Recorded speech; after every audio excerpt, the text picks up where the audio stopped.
In this video, I will guide you on how to fix Brawl Stars 87% stock loading problem. If you're facing this issue, then the first thing you want to do is check your internet connection. Make sure you're connected to a stable internet. You can switch between Wi-Fi and mobile data and then refresh your network and check. If internet is not the problem, then you want to make sure that you're using the latest version of the app. For that, open Play Store or App Store and search Brawl Star. If you find the update option, tap on that and update the app to the latest version. Next, you want to clear the app cache. For that, long press on Brawl Stars app, then tap on the app info icon. This will take you to settings. Here, scroll down and tap on storage, then tap on clear cache.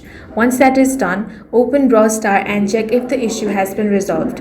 If it is not, then you want to check if there is any problem with the Brawl Star server. For that, open up any web browser. Now, type Brawl Star server.